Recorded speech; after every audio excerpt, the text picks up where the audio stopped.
అభయ అనే పదం ప్రజల నోళ్లలో నుంచి బిగ్గరగా ప్రపంచవ్యాప్తంగాను భారతదేశంలోనూ వస్తున్నప్పుడు భారత రాష్ట్రపతి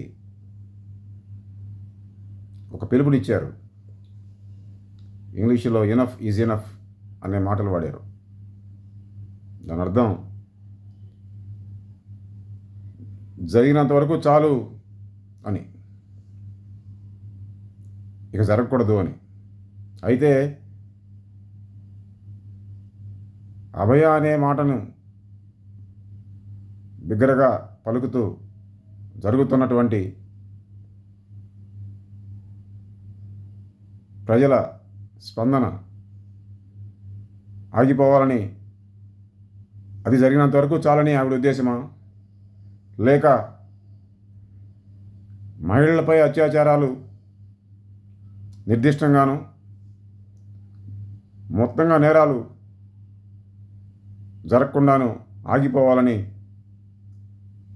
జరిగినంత వరకు చాలు ఇక వద్దని ఆవిడ ఉద్దేశమా? భారత రాష్ట్రపతి ఉద్దేశం ఏమిటి? ఈ మాట ఎందుకంటున్నామంటే, ఎనఫ్ ఈజ్ ఎనఫ్ అని,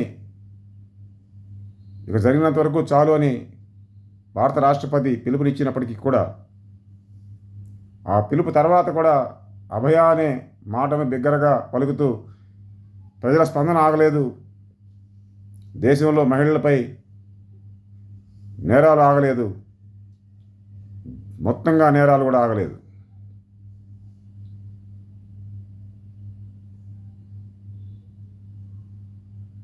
భారత రాష్ట్రపతి ఇచ్చిన ఎనఫ్ ఈజ్ ఎనఫ్, జరిగినంత వరకు చాలు అనే పిలుపు అంతరార్థం ఏమిటి?